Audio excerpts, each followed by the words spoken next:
Hi, I'm Pira Nada. Welcome to Rappler Talk. Today we're with Bangsamoro Parliament member Zia Alonto Adyong to talk about the first year of the Bangsamoro region. So on March 29, we will be commemorating the first year anniversary of the region, and right now we want to have updates on what's happened since then.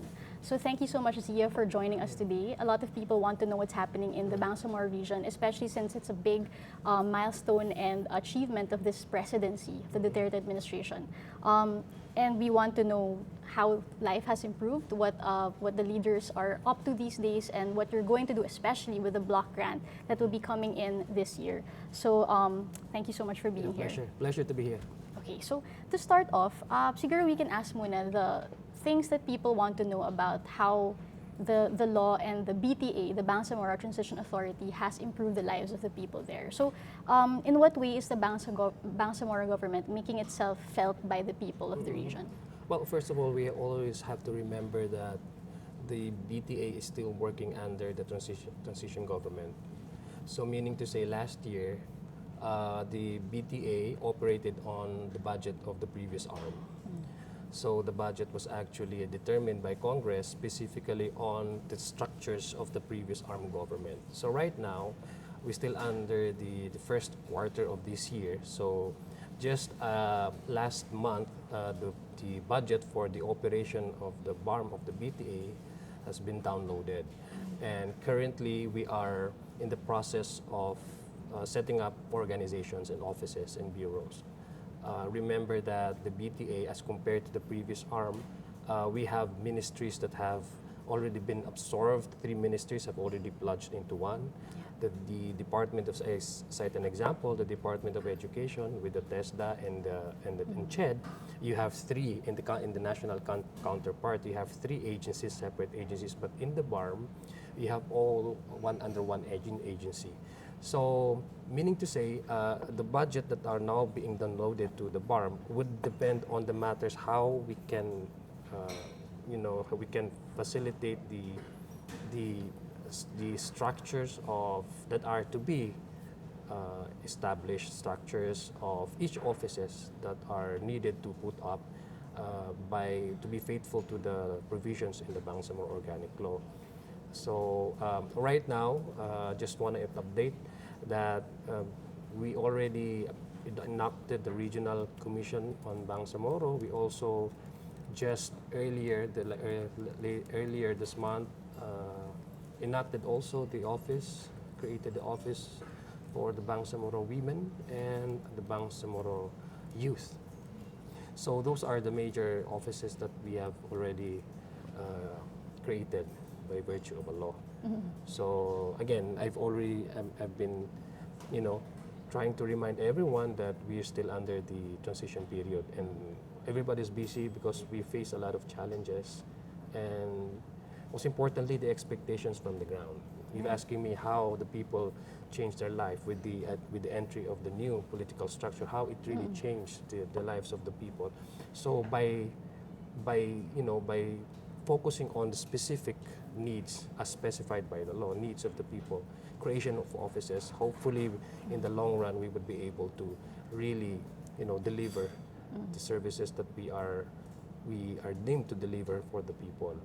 Speaking of funds, so this year you will be receiving the total 64 billion first block grant for the BTA. So may plan na ba for these funds? What's the plan?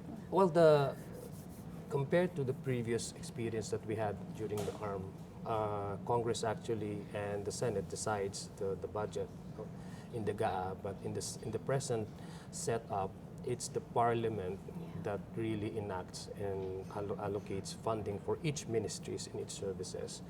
That is also based on the automatic release of the black grant. This is the 5% of the net collection from Bureau of Customs and the BIR. So right now we have allotted the needed budget for each ministries for it to operate. So education is getting the biggest chunk.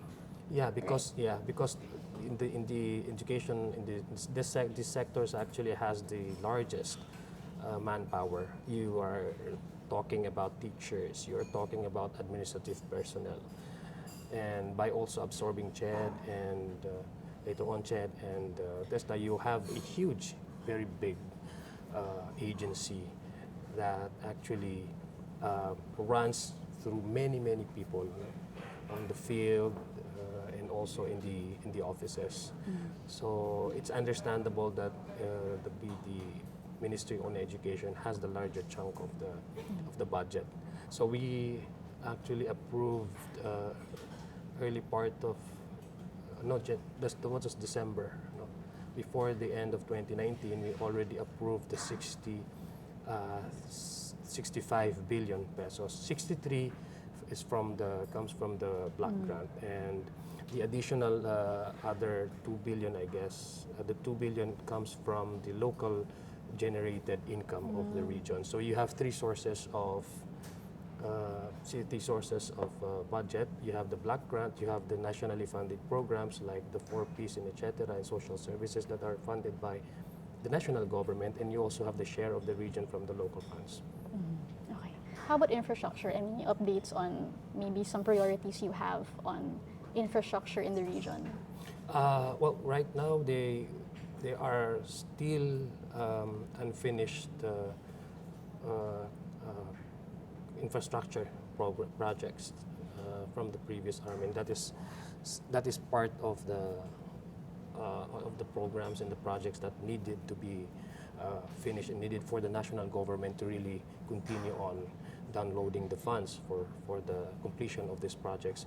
And right now, based on the budget that we already approved, there are also portion of the budget for the public works that are to be used utilized for the construction of roads. That would depend on how each provincial governments, because we have yet to enact the Bangsamoro Economic Development Council. So this council would be composed of the member provinces in the region, meaning to say the local government, local chief executives, the governors, the mayors will be sitting in this council to decide on the priority programs for the infrastructure projects across BARM. So that would be still part of the budget that we have identified and approved last year. Okay. Let's go to the requirements set by the BOL for the BTA, especially the parliament. So, for example, it talks of a transition plan which should have been finalized 60 days after the enactment or the creation of the region, and also the 7 codes, diba? Electoral code, administrative code. So we want to know where is the parliament already in these documents? Well, the transition plan was already adopted last year in July. Pero parang hindi pa yun yung final, like there were it was tweaks to revised, it was enhanced. Constantly revised. So enhanced. So these are the transition plan is basically to guide the parliament on how to go about with the needed services, as well as how the government would function and operate, based on the budget, based on the phasing of part of the transition plan is how to phase out employees from the previous arm, how to compensate them. So all of these have already been covered by the transition plan. So this is in lieu of the absence of the administrative code. You're talking about the 5 important codes: admin code, the basic education code, the regional electoral code, etc. So right now, I guess the Ministry of Education would file, perhaps in the next session, would already file the bill that they have drafted. Remember that the administrative code and the electoral code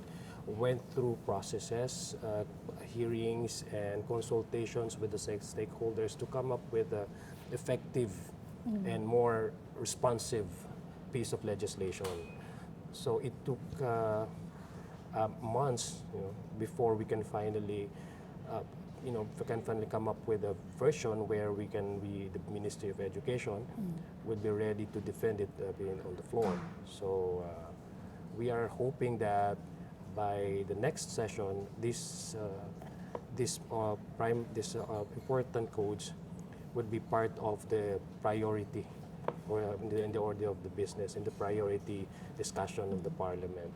In fact, the BTA is conducting a strategic planning to really determine the timeline on, because we are actually we are trying to catch up with the deadline. Remember, we will be only good until 2022. So practically we're left with I think almost 2 years or less than 2 years to come up with the 5 major codes. So What was the cause for delay? Because when we spoke with Interior Minister Naguib Sinarimbo last time, he said that Prime Minister Murad wanted the codes ready by end of 2019. So I think even for Parliament to start discussing it, adopting it already before the end of 2019. So what was the reason for the delay? well, I see a part. There are many considerations, no. Part of the delay is during when the BTA, when the BTA was constituted, it was essentially operated on the budget for 2019. So basically, in the GA of 2019 from ARM, there was no identification for the creation or to be a budget to be used for the public hearings and for the drafting of the administrative code and electoral code. And of course, the phasing out of the employees already, is already one of the considerations why the BTA or the Parliament was more focused on how to compensate these employees. You are basically removing thousands, not only 5 persons, but thousands of employees. And these are people who have real issues. They have families to feed, they have children to send to schools. So these are matters that really need prioritization. So I guess there are several considerations, but part of that, I guess, would be on the issue on the budget and the issue on how to transition the ARM in lieu of the phasing out of the employees. So hopefully this year we would finally adopt and then enact these priority codes. Okay. Apart from the bureaucratic delays that you mentioned, what have been the challenges facing the Parliament and its members? I guess it's on because we are talking about the 80 members, no? And the challenges really is to make sure that the Parliament position on several issues. You are talking about 80 members that have different opinions on several things, but generally we agree on the important codes, the 5 codes. So so how to detail this piece of legislations would depend on how the level of appreciation of each member in the Parliament. So the discussion is really lengthy, the debate is really lengthy, and considering that again we are operating on a very strict timeline. So those are one of the challenges, because I'm talking about how the process in legislation, because I don't sit in the cabinet, so I only observe the proceedings in the Parliament and how the debate and the argumentation of each member happens every time we hold the session in the Parliament. So those are the challenges, no? Every time there's a resolution or a law or a bill that is proposed in the floor, it takes several days sometimes before it even reaches the second stage of approval. What have been the most contentious issues?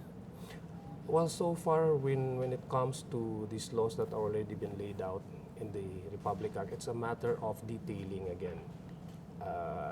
We are very careful in really not to overlook any stones unturned, sort of like that. Kasi it's a piece of legislation and it's a piece of law. It would be applicable until it is amended, maybe in that. So it's a so we were very careful about the language, about the dialect to be used. You have to be sensitive on the culture. You also have to be sensitive on the diverse ethnic groups in the region. You also have to be sensitive about many other things now. So the detailing, the languaging of the law, but in general, there was no major issues. So I guess one of the contentious discussion that we had, I remember, was when there was a resolution by Congress introduced by Congress, covering the presence of the public works, national public, DPWH in the region. So that was, I guess, the most the heated exchanges that I witnessed in the floor, because the issue of RSD, the right to self-determination, came out. The issue of autonomy came out. The issue on why is the government still continue on asserting its character within the region when we have the Intergovernmental Relations Board, when we can discuss how to facilitate or how to create an avenue for the national agencies with their counterpart in the region to work together without necessarily having to intrude in the areas already identified as part of the autonomous territory, autonomous regional territory. That's actually a good segue for my next question, which deals with relationships between the BTA and the national government. Early on, President Duterte was speaking of a communication breakdown between the two governments. So, do you think that has been addressed? Well, it has been already. I think it's already been addressed, because the IGRB has already been activated. I guess chaired by Finance Secretary, and all the major concerns with regard to the implementation and to be faithful to be faithful and to be faithful with the BOL's provision are there. They have been discussing that. I guess the president everybody was expecting an outcome, a result faster than everyone. It's not really the president alone, but everybody was really, it's really hoping to hear something and to expect outcomes and results. So it's understandable, because when the president said that there is a breakdown of communication line, the IGRB has yet to be activated.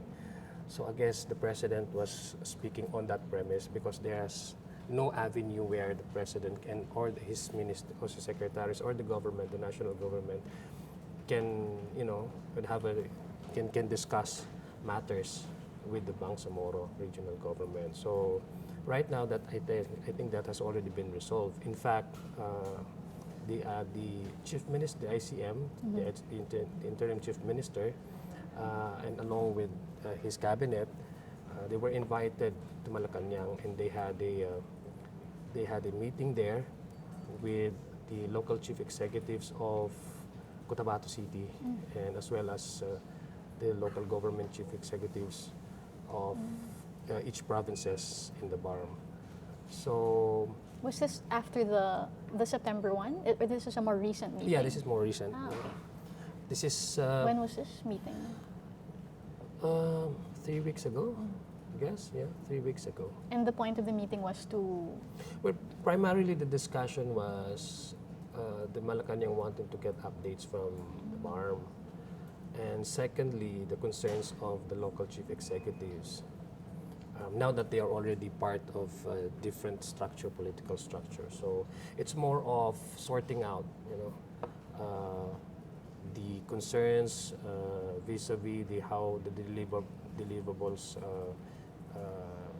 the services of the BARM to its constituents. No, generally the discussion revolved on the issue on Cotabato City's inclusion. Yeah. So that was what I was told about. So what was the resolution after? Was there? Well, the discussion made the discussion generally centered on Cotabato City because under the law, after the plebiscite, after the people decided whether they opted to join or not, that would already be the implementing factor to consider for Cotabato City to be part of the BARM. If we are really strictly faithful on the dictation of the law, the requirement of the law, and so I guess they already reached a resolution that Cotabato City would join ARMM BARM in sometime last quarter of this year, maybe December of 2020. So there are several positions, no. In my case, I would really believe that the plebiscite, the outcome of the plebiscite will really determine whether Cotabato should join, and they must join because that's what the people wanted. They've already voted. Yeah, they already voted. And if you are really faithful on the letters of the law and the requirement of the law, it has already been satisfied and fulfilled, and Cotabato City must join. It's not even a question of joining, it's a question of inclusion. So you are already, or it's not even a question of transfer to one region, from one region to another, it's a question of inclusion. So the plebiscite actually determines whether the people in the specific geographical location wanted to be included in this area. So you're saying that the mayor, si Cynthia Guiani, continues to the mayor of Cotabato City has been very public, even during the campaign for the plebiscite. She's really she went public, no, and continues to post naman. Alam naman natin yun. But even after she has this meeting, several reasons, no. She has several reasons as a local chief executives, and we understand that. That's why they were given the chance to really voice out what they want in the plebiscite. And so fortunately, the people in Cotabato City voted for the inclusion. in the Malacanang meeting, were her issues addressed? Well, I'm not directly privy to that conversation, no, kasi I wasn't there. But there were people who were in that meeting posted, information on their social media accounts saying that the issue on Cotabato City was resolved.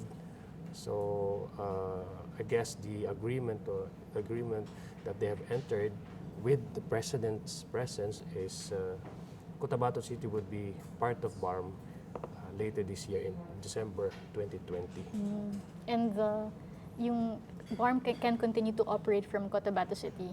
Kasi all of the armed government complexes were. Yes, yeah, of course. Kasi in the provision kasi, all the assets of the ARM will be turned over to the BARM if once these assets are located in the area where the yes vote prevails. So automatic the complex would be has already been turned over to the BARM ownership. Okay. So now let's move on to how the parliament and the cabinet of the Bangsamoro region interacts, because we know that the cabinet is mostly composed of MILF members, and the parliament is a mixture. Diba? We have MNLF representatives, we have members from political clans and government nominees to the parliament. So how has it been dealing with the cabinet so far? It's a healthy, it's a healthy environment because you have many people from all walks of life.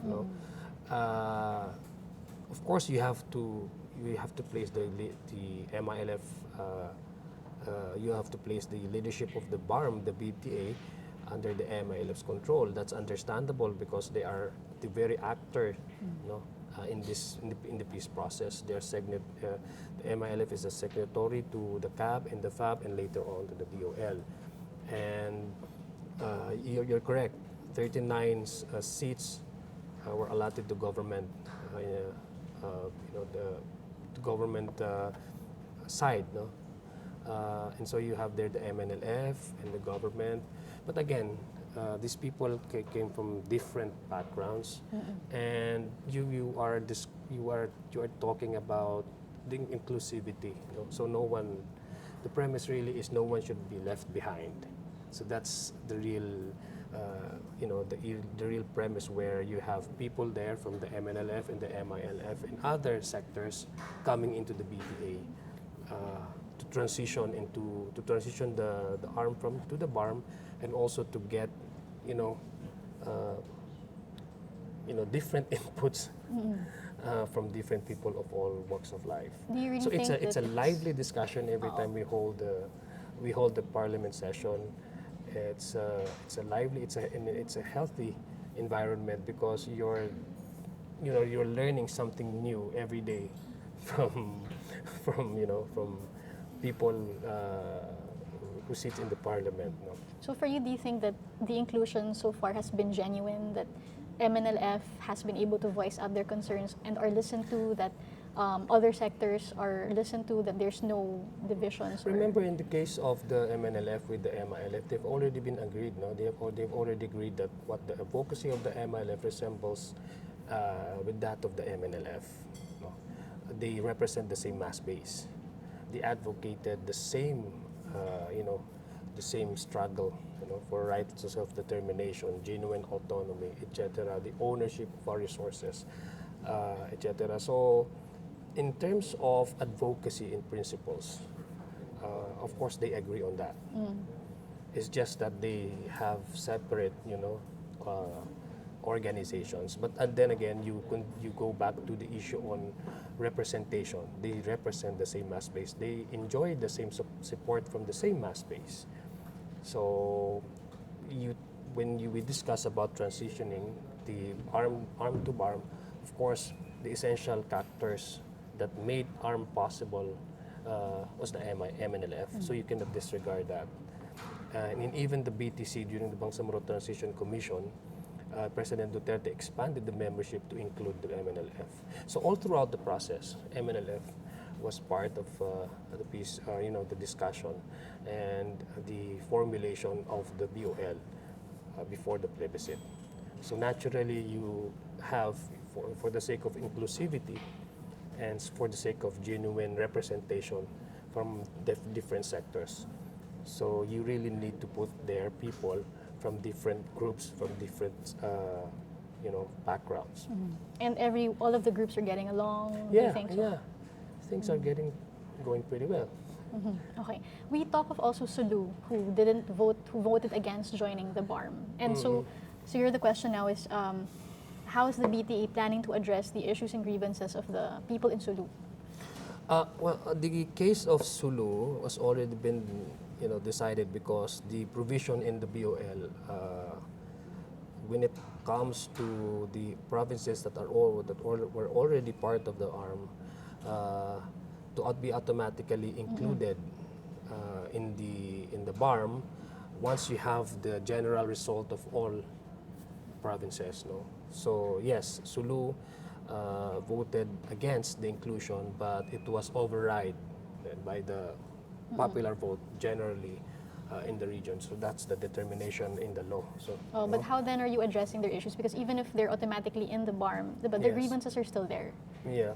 And it still stands that they voted no, even if technically they're part of the BARM, but they actually didn't want to be part of the BARM. So how is the BTA addressing their issues? What the specific concerns of Sulu would be, again, ventilated in the parliament. Many members of the MNLF and Tausug, Tausug members of the BTA have already been voicing out all these concerns. No? So it is. What are the concerns that they voice out? Well, I'm not so sure about the specific concerns, of Sulu. But again, there's a case filed before Supreme Court, by Sakurtan. So it's already in the court. So we do not know exactly what was the premise by which by Sulu continue to voted against the inclusion.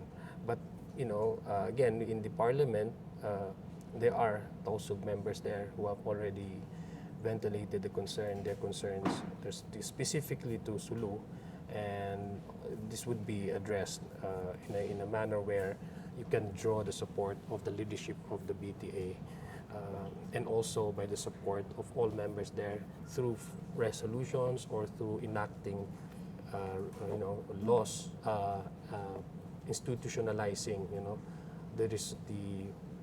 institutionalizing the responses by which these concerns would be addressed effectively. The transition period, many people say, is also sort of a test of MILF leadership, because people were saying, diba, MILF for so long has been a rebel force. They were many years going against the government, and now they're given the task of governance. And a lot of observers were saying this is a test of how they can deal with bureaucracy, deal with all of the ills and challenges of running an actual government. And yun, people are looking to Chief Minister Murad to see what he will do, how he will lead. So as a member of parliament, how would you describe his leadership so far? Well, so far he's doing very good. No? He acknowledges that there are cases where the MILF needs to solicit, support from other sectors, and that's one of the good characters of being a leader. You admit that you're not perfect, that you really need support, not only from within the group, but also support from other sectors and other organizations. And he's been very, very accepting of that fact. In fact, last year he had a statement, with one of his interviews. He said it's more difficult to run a government, compared to what they did during the struggle. It's triple mahirap now, running a government. So he's been because every Tuesday kasi they hold the cabinet meetings. So you need also to consider that apart from running a government, he's also into the normalization process. Transforming the MILF movement into a civilian organization. And if they so decide to join the elections in the coming years, they're also transitioning into political group, the UBJP. So everything is fledgling, everything is in its initial stage. So far as as far as the transition is concerned, being its interim chief minister, he's responsive to what the parliament is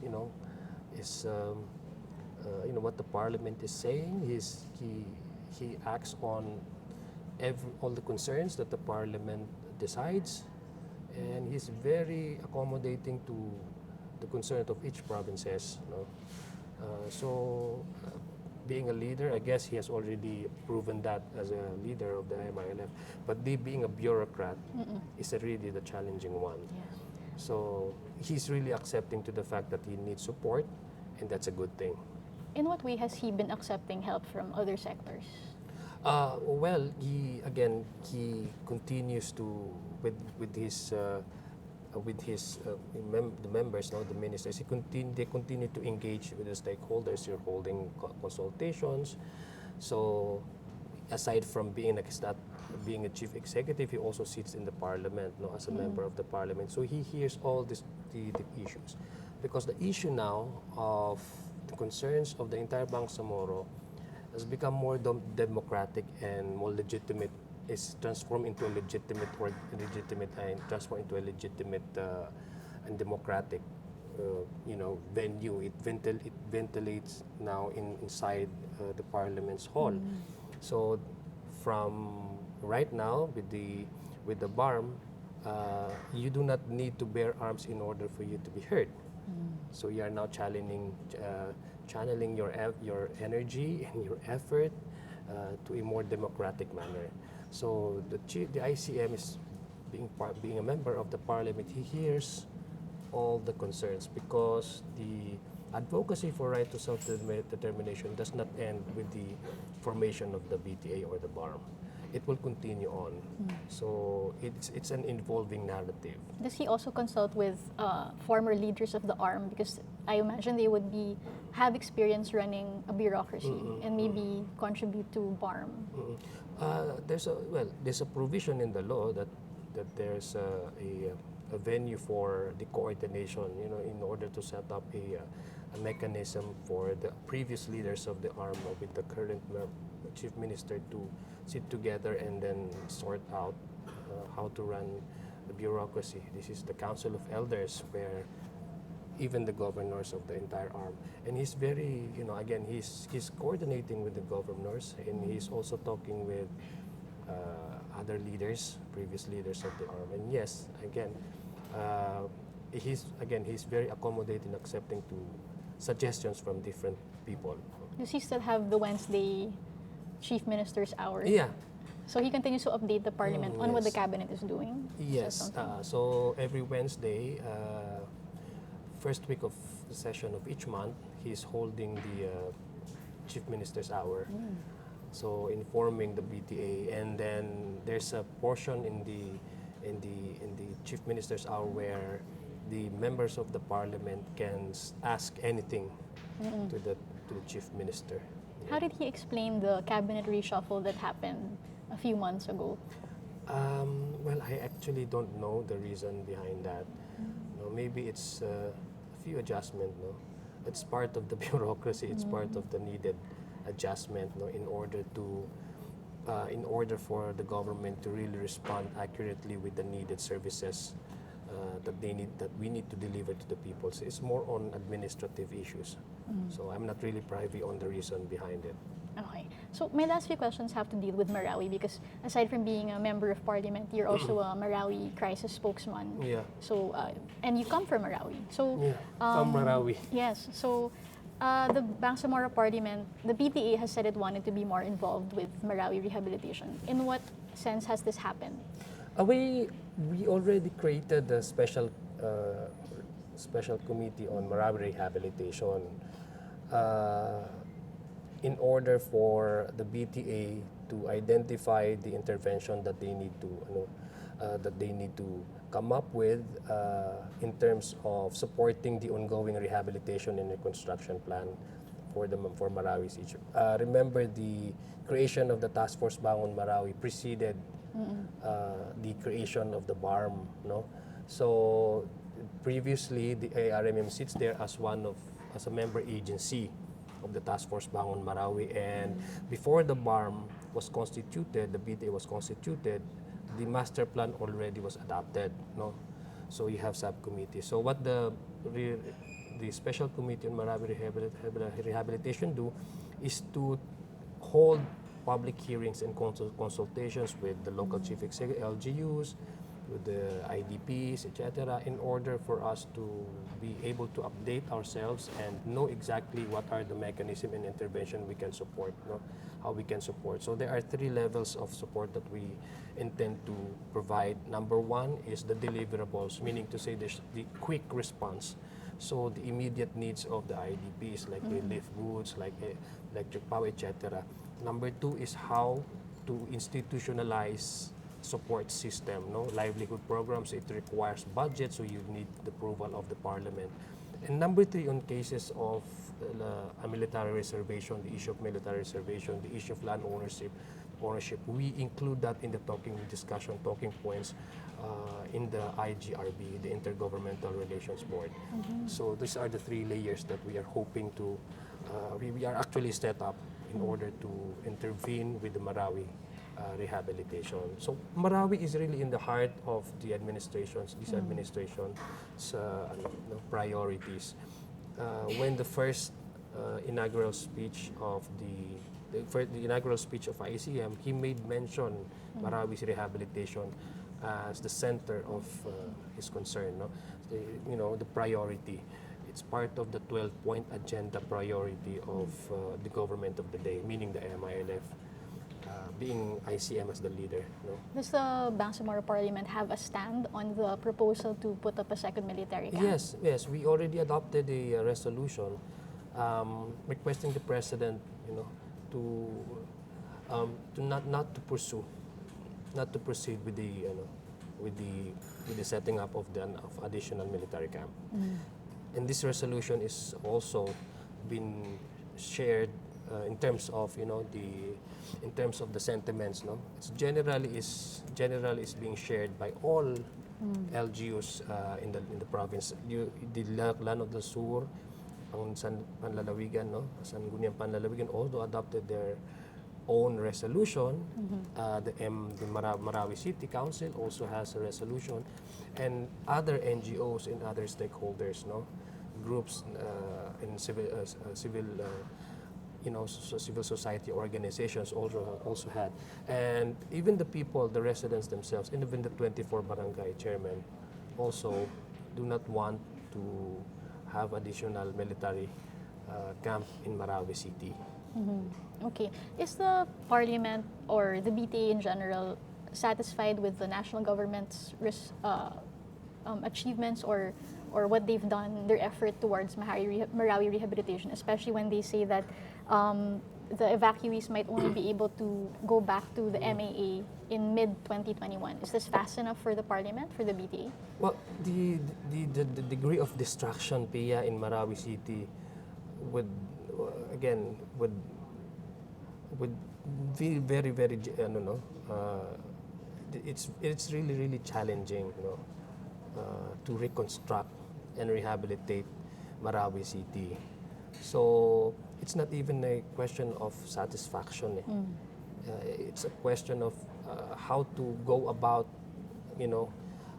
with the assistance that we need to send to the people. Really, nobody would ever be satisfied. No? Kasi nga, it's really that huge, the problem. No? So we don't focus on, I myself, as a member of the special committee, we don't dwell on dissatisfaction or satisfaction. No?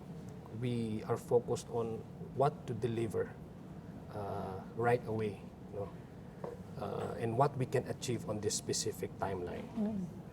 So if we talk about people's sentiments, of course you have there people saying that masyado nang matagal, no? And that's understandable. Kasi sabi ko nga, one day in a evacuation center is already too long for a family of 5, for a family of 6. So mahirap talaga sabihin na that people are completely satisfied. It's more of the expectations and more of the challenges that we need to overcome. So the question now is, should we deliver the needed assistance for Marawi City, or should we consider other options? No, meaning to say, when I say other options, is how can the government really make sure that budget is readily available for each agencies to utilize for them to send help and assistance to the people of Marawi. Because right now in the GAA, in the previous 2019 GAA, there was no mention about on the specific allocation for Marawi rehabilitation. So all the budget for Marawi rehabilitation are being pulled from different line agencies. So right now, what we do propose is that the Congress should adopt or enact a piece of legislation where you can identify in the next GAA a portion of the budget from the whole year specifically dedicated for Marawi assistance, Marawi rehabilitation. So that it's set in stone. It will guarantee. Yeah, it would definitely guarantee that funds would be available anytime, for the use specifically of Marawi rehabilitation and reconstruction. Okay. The President's martial law declaration in Mindanao expired last December 30. So obviously that declaration included BARM regions. And so coming into 2020, the BARM government will, for the first time, be operating without martial law in their region, diba? So does this pose a challenge for the BTA, especially given the security concerns? Well, I don't see it as a challenge, no, because the BTA already is a peace mechanism. So remember, you ended the long struggle, the years of struggle of conflict in Mindanao, So again, we don't see this as a challenge. No, we don't see it as something that that put us back and say, uy, teka muna, bakit nawalang ang martial law?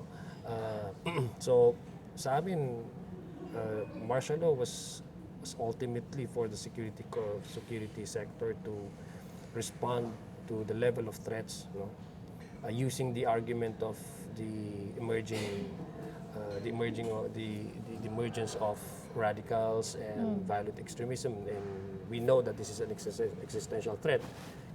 Just because we don't see them in the streets doesn't mean that it's not there, because this is an ideologically based, ideologically driven, mga organization. So part of how the government can really respond to it in terms of securing the area is to have an additional military presence in the area concerned, and that has been the martial law's objective. We supported the call for martial law because we know that the martial law under the 1987 Constitution is very strict, in terms of insulating the sitting administration from using it as a means to perpetuate the power. So the courts are functioning, the LGUs are functioning, there's no military takeover. So the objective was very specific, running after the suspected terrorists and their supporters without having to go through having to go through the process of securing warrants from the courts, but because it would take time, etc. They can have the power to freeze suspected assets or bank accounts used by the terrorists to channel their funding from outside, because we know that Marawi siege cannot just simply isang grupo lang, the degree of destruction. It would be possible for the organization, the Maute and the Abu Sayyaf, to do that kind of damage, So without the support from outside. And we are correct in our assessment, in our assumption, because many foreign fighters were involved in the siege. I think 11 or more than 10. So yun, freezing the bank account so that you can now you can man and monitor the coming in and the entry of financial support coming from outside. So the case of martial law's objective, as far as its objective is concerned, we thought that it is directly to really counter the emerging threat of radicalization and violent extremism, which normally leads to terrorism and terroristic attacks, or terroristic attacks on our communities. Does the Parliament have any stance on the Human Security Act amendments that the Department of National Defense is patronizing? Yeah. Do you support it? Well, we haven't actually decided. No, we haven't discussed about that.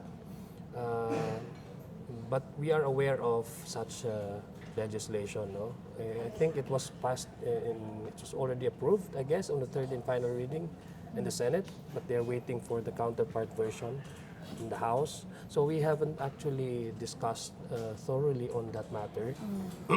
But hopefully we would come out with the position on that. No? Okay. So, siguro the last question for this interview would be looking forward, right? We've wrapped up the first few months of the BTA, and now we're seeing bureaucracies being set up, and we're waiting to see what the government can come up with. So, what can the people expect from the Bangsamoro government this 2020? Well, hopefully, we can already deliver, what the law specifies for the BTA to really work on, and that is the enactment of the 5 major codes. Remember, we are still operating not through a popular or electoral, not through popular, election, but by virtue of an appointment by the president. So, meaning to say, we have a very specific task to do. You know? So, hopefully, by putting up, the foundations for for the coming in of new members of the regular BARM, we could finally, pave the way for the regular BARM to come in, and for them to really identify how can the BARM resolve perennial concerns and issues for the people, deliver the promises of the law, of the BARM, of the BUL to the people, and be responsive enough to the needs of the people. Again, right now we are still under the transition period, and we are expected to set up organizations, and we also need to set up offices, and for the regular BARM to operate efficiently and effectively. So we keep on reminding people that although the expectation is very high, you have to also consider that the BTA, the Bangsamoro Transition Authority, operates on a very, very specific task imposed and required by the law. Okay. All right. So thank you so much for those updates, Zia. We look forward to what the BTA can do, especially in the next few years. And we're going to continue to monitor the government and Yes, please. how it will help solve the problems of the region and improve the lives of the people there. So thank you so much for talking to us. And to our viewers, thank you so much for watching. Stay tuned for Rappler's coverage of the Bangsamoro region.